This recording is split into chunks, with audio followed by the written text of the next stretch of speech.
Welcome to the Human Capital Innovations Podcast, your go-to source for personal, professional, and organizational growth and development. We hope you tune in often for all things people management, organizational development and change, organizational leadership, and social impact related. Maximize your personal and organizational potential with Human Capital Innovations Podcast.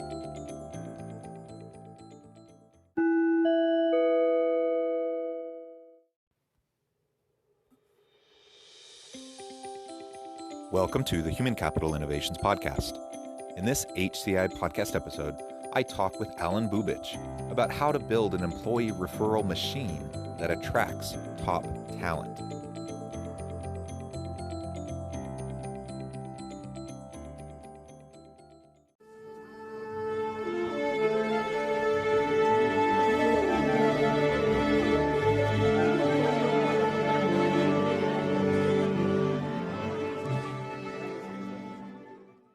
Alan Bubich, welcome to the Human Capital Innovations Podcast. It's great to have you here. I'm so excited to have the chance to chat with you.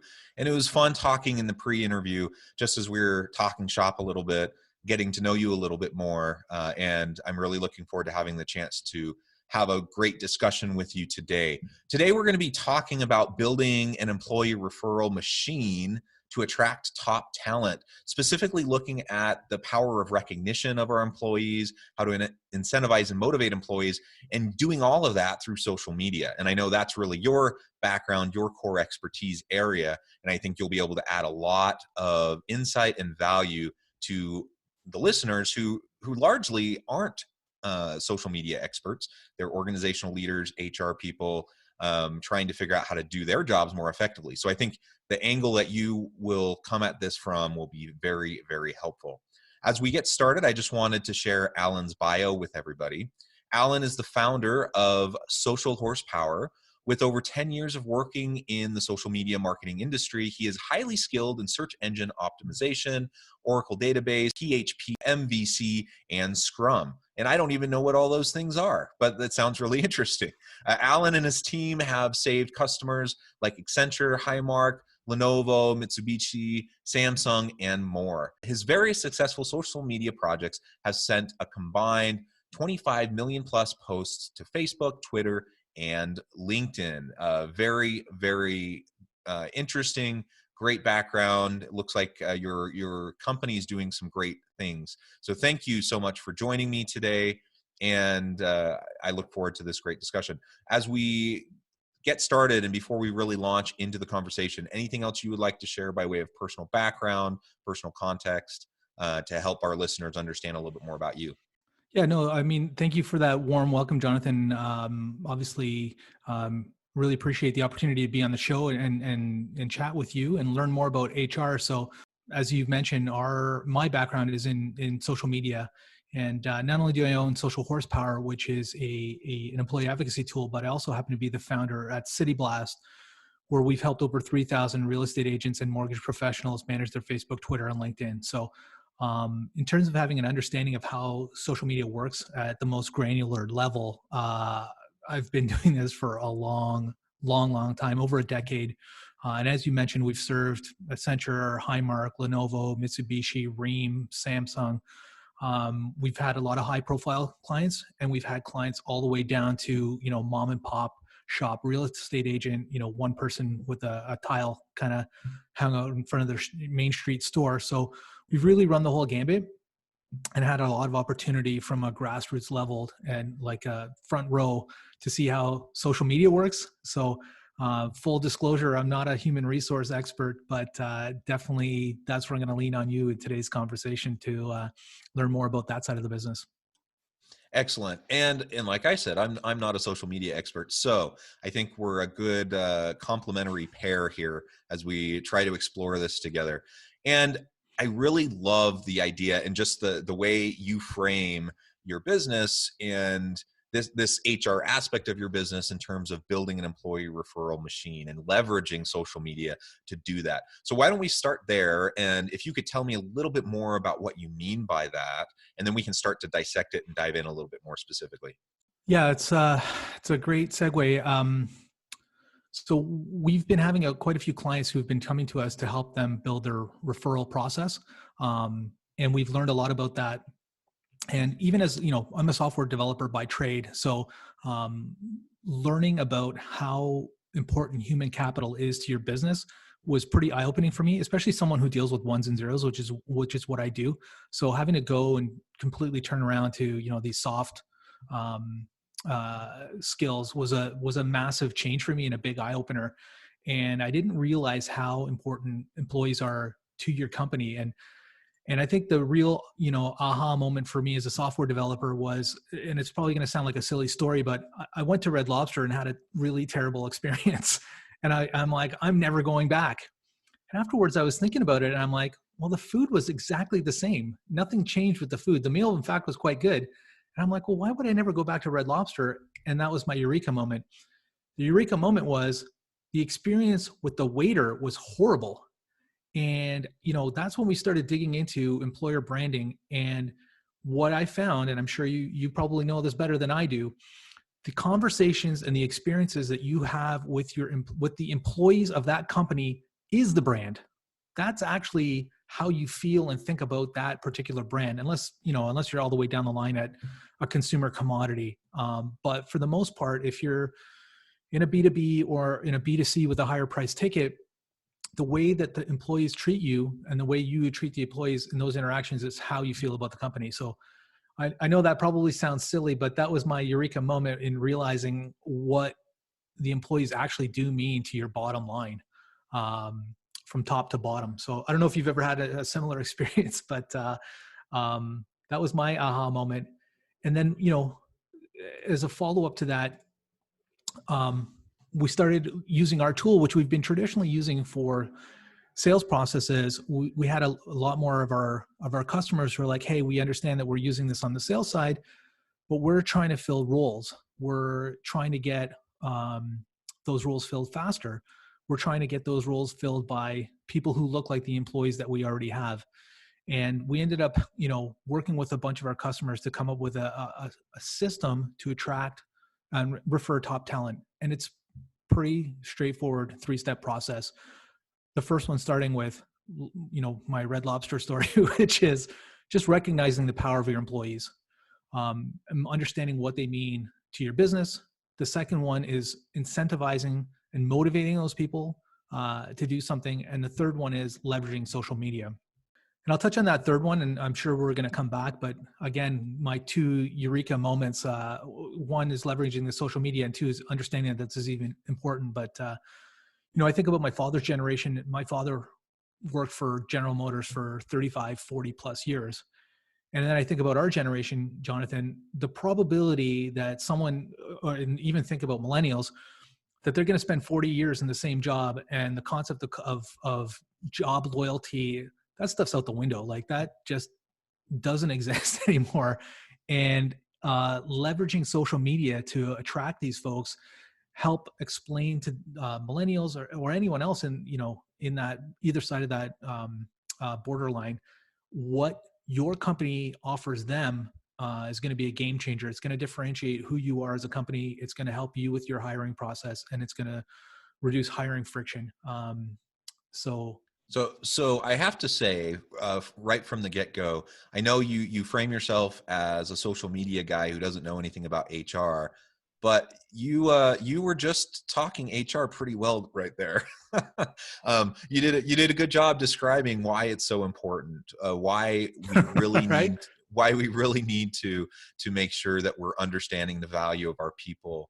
And the very name of this podcast, the Human Capital Innovations Podcast, is the whole idea is that we want to recognize the potential of our people, understand that they're the most important asset to the organization, and then we want to innovate and use creative ways to attract and retain the very best people. That's really the whole point.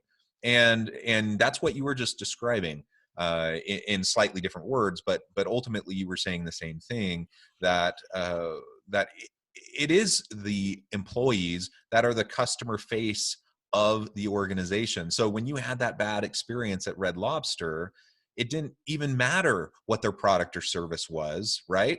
because the way you interfaced with the frontline employee was so negative that you don't want to go back. I've definitely had similar experiences, and that's why customer service is so important. And there's so many studies that have shown the connection between um, happy, engaged employees and satisfied and loyal customers. So if we don't have good people, and it doesn't matter how good the food is, if you don't have good people who are then interfacing in positive ways with the customers, you're going to lose business, and you're going to have a really hard time creating brand loyalty around, you know, whatever you're doing, whether it's food or tech or, you know, whatever. And so, you know, that example, you framed it as a silly one, but it's an apt one. It's one that I think everyone can connect with and understand, because we've all had that experience in the past. And so the question then for leaders when they're thinking about that is, okay, if we know the damage that one bad waiter can have for a whole restaurant chain, and the damage towards the brand, the damage that can be done towards the customer experience, then how are we going to prioritize the human capital component of our business to make sure that our product or service, whatever it is, meets the end of the row and actually will have the impact that we want to have? And interestingly, too, I mean, I'm a big advocate, of course, for healthy organizations that produce really great stuff that consumers will be able to enjoy. But the truth is, like, you can have kind of subpar stuff. You can have subpar products and services if you have great brand ambassadors that interface with the customer, right? So it doesn't go both ways, but you can have great stuff and really crappy customer interface with your frontline employees, and then you're not going to be able to do anything. So certainly we want both, right? We want great products and services that are cutting edge, that will ultimately differentiate ourselves in the marketplace and add tremendous value. But we have to have the people that will connect with the customers, and we need to recognize that additionally, the people are the ones that are going to be creating the products and services. They're the ones that are going to be innovating and ultimately creating value for the marketplace. So I cut you off, but I did want to just reassure you that I feel like you're doing a good job of talking shop in terms of HR and speaking the language. I think listeners will resonate with the way you're framing this. Perfect. Well, that's fantastic. So just since the Red Lobster analogy is working, let's keep that going with that. So, you know, in the same way that Red Lobster is interfacing, the waiters interfacing with your customers, your employees have an opportunity to interface with other people who look like them on LinkedIn, on Facebook, and so on and so forth. And, you know, if you want to talk about what's the business ROI of referrals, you know, I can quote a quick stat from Career Builder, which is that 82% of employers rated referrals as the absolute best return for generating qualified candidates. So if you want to get a great return on hiring people that look like the great employees that you have, the best way to do that is to turn to the great employees that you have and ask them to go and find more people like them. And, you know, if you're going to create an employee referral program and pay for that, and I think it's something like 90% of companies have a referral program in place already. But some of the other benefits that I've learned about since I've kind of dived down the rabbit hole is that according to HR Technologist, you're going to hire at a 55% faster rate when you use employee referrals. And traditional hiring methods take between 55 days to 60 days from start to finish. And on average, you're going to hire someone in 29 days if they come in through a referral. So I'll go through some of the other stats really quickly because I know we've got limited time, and I want to respect you know, some of the people that you'll have that are you know, vice presidents and stuff. So you're going to not only hire faster, you're going to reduce your costs by an average of $3,000 or more per hire, and that's from recruiter.com. You're going to reduce your turnover, which makes a lot of sense because when you hire someone through someone you know, there's that intrinsic vibe that, you know, I can't screw my buddy Johnny who just got me this job. I don't want to make him look bad. So you're going to have better job satisfaction, lower turnover. You're going to be able to hire better applicants. So according to Dr. John Sullivan and his research, he says 88% of employers said referrals were their number one best source for above average applicants. And last but not least, First Bird is saying that employees who are hired through a referral program produce 25% more profit for their companies than you hired through other sources. So if you want to hire better candidates in a shorter period of time for less money that stay longer and are more profitable, employer referrals are the way to go. If other than that, it's not good for anything other than those things. So, other than all the return on investment and productivity and engagement statistics, absolutely. So there's no question that that the business case for employee referrals and having an effective employee referral system is incredibly strong. Now, that's not to say that every last hire is going to be through employee referral, right? That's not what you're saying, but you're suggesting that, there it can be an important part of the mix, and ultimately, particularly for, middle level and down types of roles and positions within organizations, it should be a huge part of the mix, right? And it can bring so many benefits. So organizations, leaders need to carefully consider. So then the question I think I have is, well, if we are on the same page about the business case and we understand the ROI, we recognize it's valuable. So how is social media going to be what's going to bring it home for us? How is that going to be the answer to help us build this referral machine that's going to help us attract and retain the best people? Well, it's pretty simple. It's, you want to fish where the fish are. So it's not complicated. The challenge is severalfold. One is, in most cases, employees aren't even aware that the program exists. The second challenge is, we call it the scare meeting. A lot of companies have this scare meeting where they will roll out their social media policy to their team and say, you can't say this, you can't say that, you can't say the other thing. People get scared that they're going to lose their jobs, so they say nothing. And the third thing is, again, not knowing what to say. So those are kind of the three gaps, bridges that we see. And I guess the fourth one is kind of a lack of communication of what jobs are even open. So one, making sure that your employees are aware of the program, making sure they're understanding what job opportunities there are, helping them understand what they can and can't say on social, but in a way that's, not frightening. The second one is communicating their incentives and rewards that are available to them if they do decide to participate in the program, so that's kind of clearly laid out. There's no, ambiguity around what is and isn't there.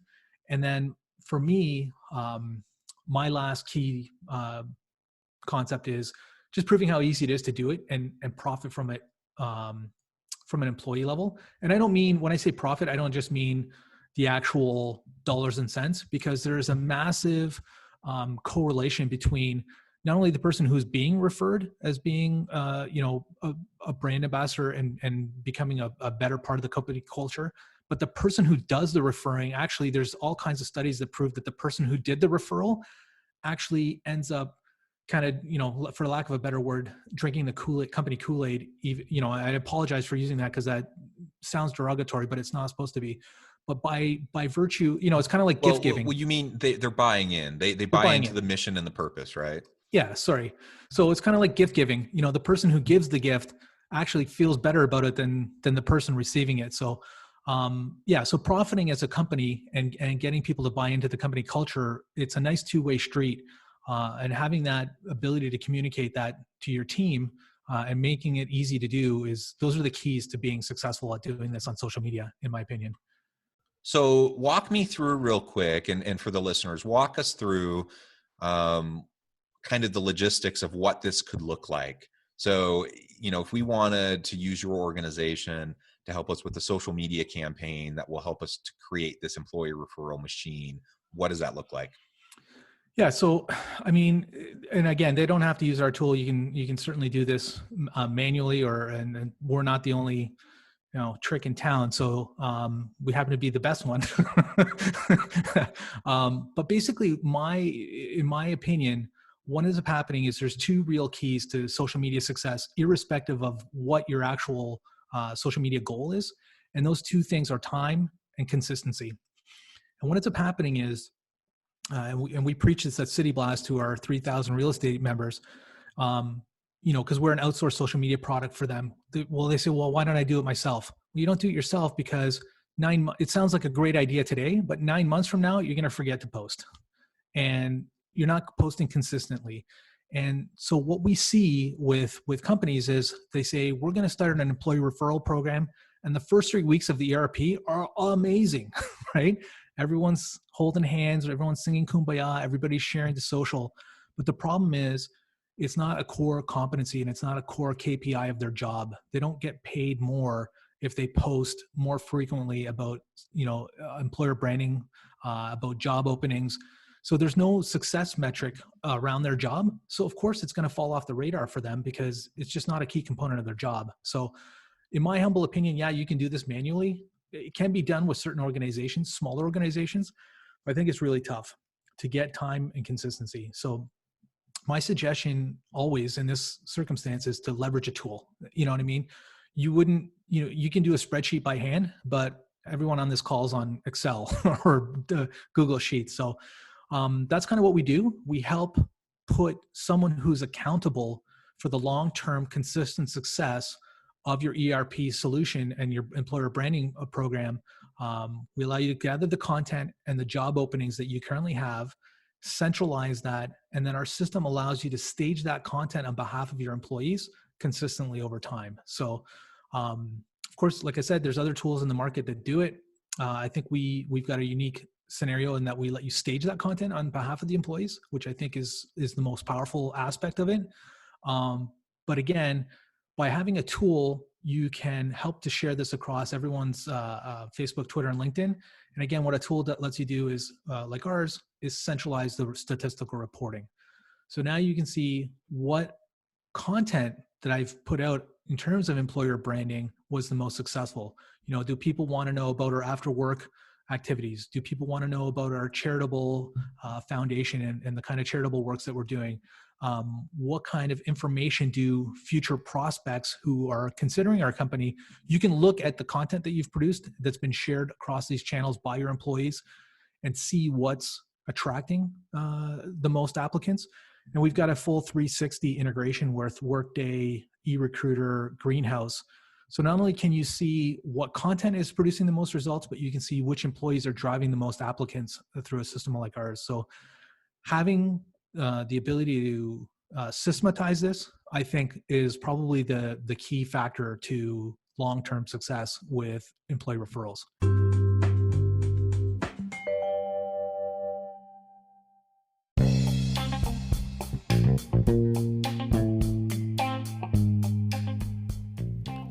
I'm excited to announce the publication of my new book from HCI Press, The Alchemy of Truly Remarkable Leadership: Ordinary, Everyday Actions that Produce Extraordinary Results.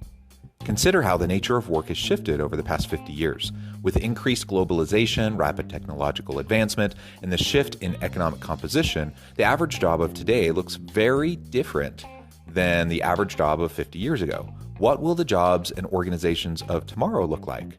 Moreover, what does this all mean for organizational leaders? What are the core competencies and capabilities of organizations and their leadership that are prepared for continued disruption and geopolitical and socioeconomic shifts?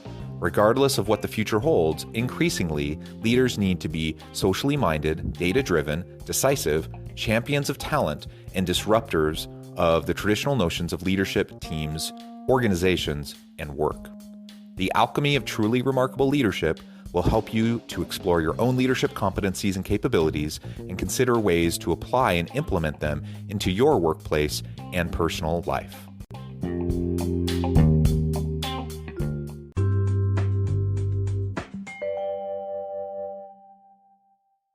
Yeah, well, thank you. I appreciate that explanation, and that's certainly been my experience. As I do consulting work and run my shop on the side of kind of my own full-time gig, I recognize that, one, I don't have the expertise around social media that I probably would need to have to be truly successful. Two, I just don't have the time or the attention to give to it consistently over time. So there's fits and starts, right? And spurts, but it's not consistent. And my understanding is consistency is pretty darn important when it comes to having broad social media impact. And then the analytics side, I think, is so vital. Targeted social media blasts and then measuring everything and understanding the impact will allow you to better target your ads, target your approach, and refine it over time. So I'm all for this idea of systematizing it and making sure that we're consistent over time.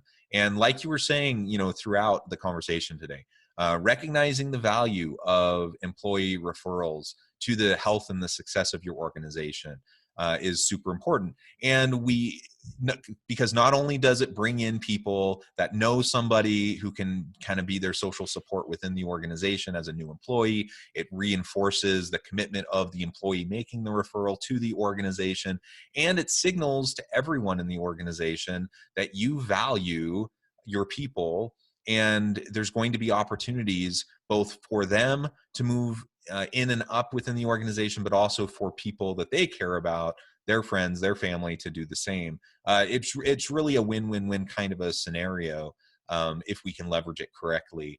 And my experience has been that a lot of organizations see the value, they understand the business case and the ROI, but they just don't have it systematized. And to your point about the KPIs, if it's not measured and if no one's held accountable to it, ultimately it's just not going to get done. One of the other interesting things that we're seeing right now as well, and again, I'm not an HR expert, and I've never done anything at this kind of level, is one of our clients, FleetCor, and they've got about 8,000 employees. They are a logistics financier. They have made a bunch of acquisitions, and they're rolling up these companies with disparate names, disparate employees into kind of one behemoth mothership. And the way I'm watching them use it, employer branding, is a completely different animal. So yes, they're using the employee referral program system that we've helped them kind of build out. But what they're doing is now, they make an acquisition, and you go from being company X that's in Brazil with your own name, and they immediately kind of bring these folks into our system and start to rebrand those employees with the FleetCor brand. So we've definitely seen it in mergers and acquisitions. We've definitely seen it in other kind of employer branding situations, not just on the employee referral side. So again, you've been at this a lot longer than I have been. So, I don't know if you've seen experiences where you've seen change management like that, or mergers, acquisitions, where, getting a unified brand language in front of people has been important. Yes. So certainly it's always important, and very often it fails miserably, frankly. So lots of mergers and acquisitions. There's a variety of motives behind why companies go about that process.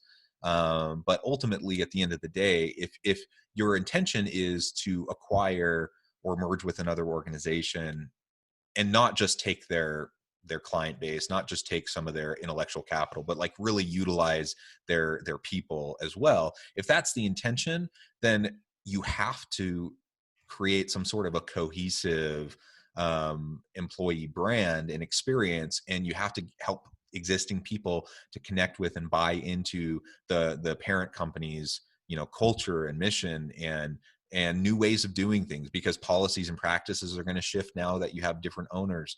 And doing that successfully is very, very difficult. Most organizations don't do it successfully. And so you end up just having lots of extra headaches.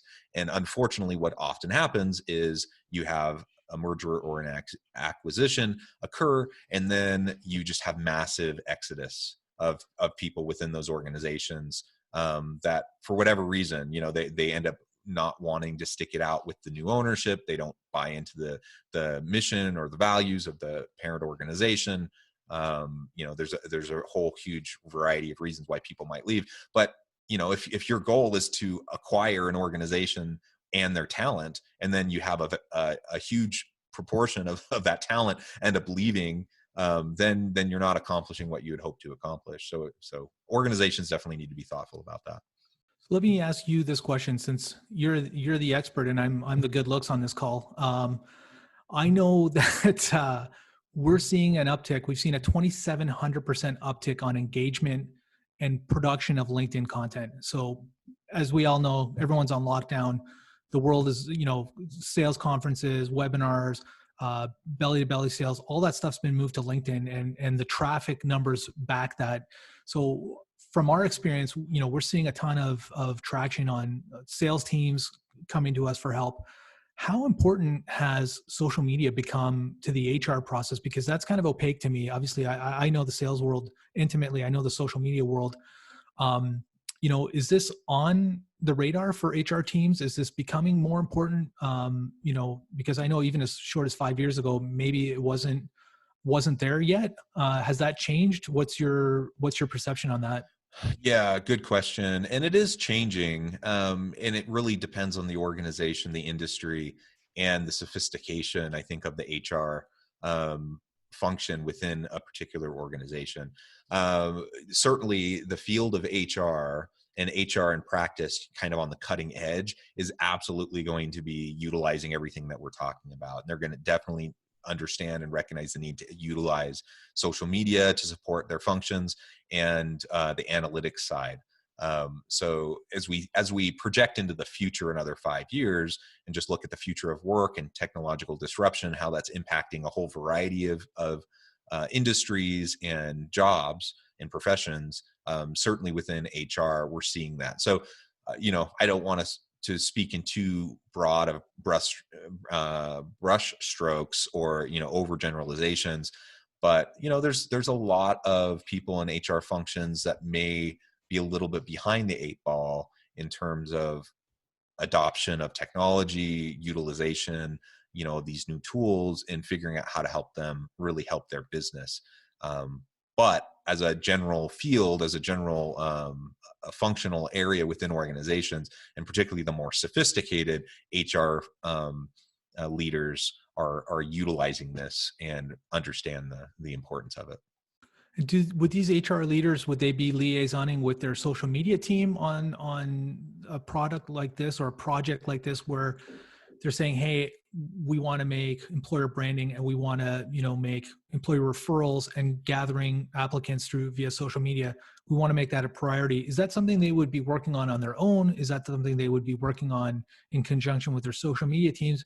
How would you see some of these larger companies? How would you see a rollout like that happening in your mind? Well, it happens both of those ways. Sometimes they're doing it on their own. That's obviously not going to be as effective.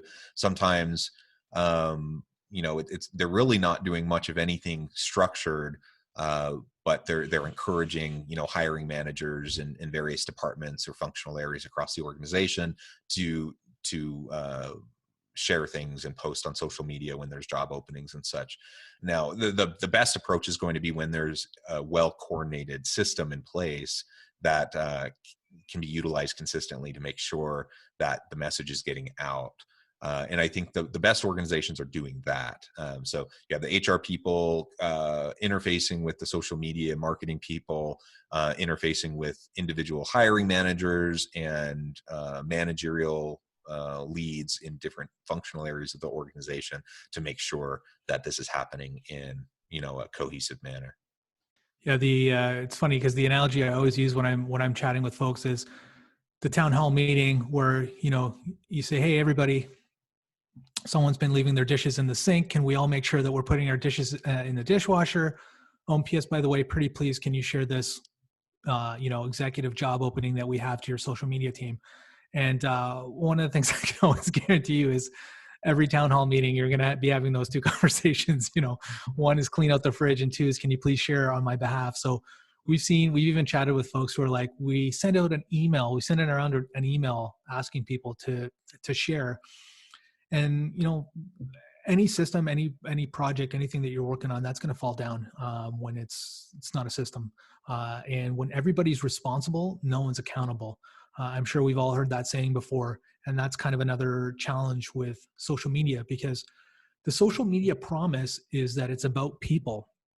And, ask yourself, when was the last time I had a meaningful interaction with the Unilever homepage on Facebook? The answer is never, right? You want to be talking to Betty. You want to see 3 photos of her dogs, how her kids are doing. And then that 4th or 5th item should be, hey, I'm Betty. Here's what I'm doing at work. Here's why my job is meaningful. Here's why I love working here. And here's why you should be interested too. And that's why I'm a firm disbeliever in corporate social handles, because I think at the crux, it actually breaks the social media promise.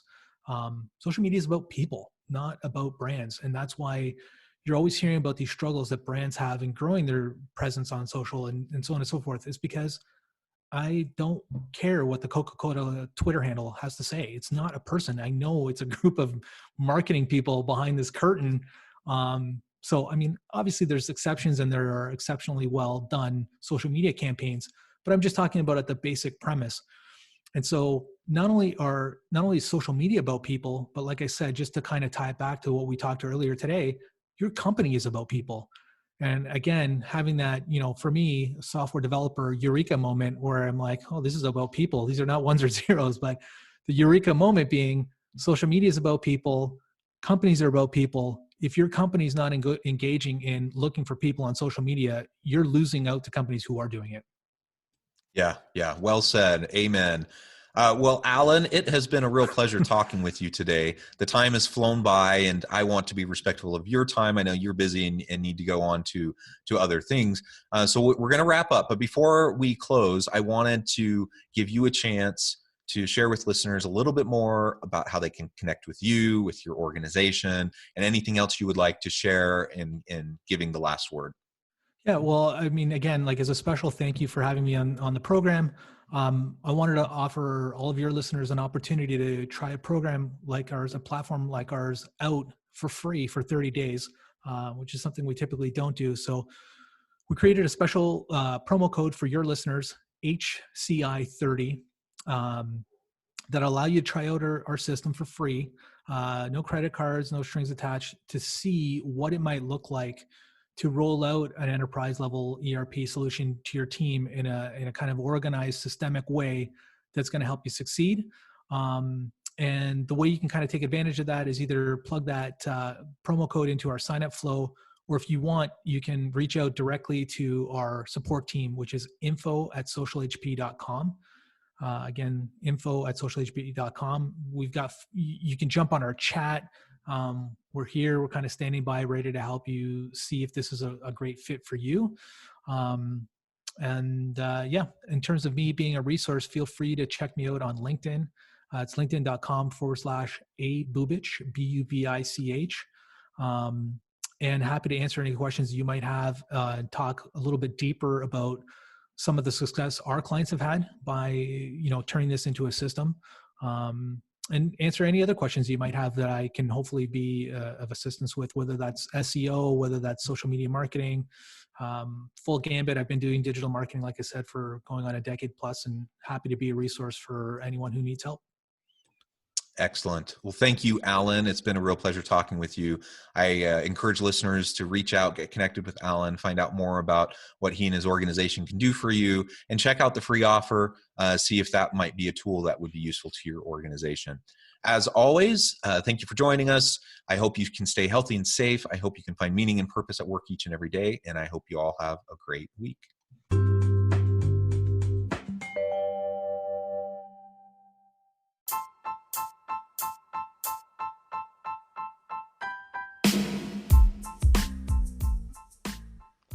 We are excited about the launch of HCI's new magazine, Human Capital Leadership. Human Capital Leadership is a free, interactive e-magazine designed to help individuals, leaders, and organizations find innovative approaches to maximize their human capital potential. We will be publishing issues quarterly in August, November, February, and May. Check out the first issue and let us know what you think.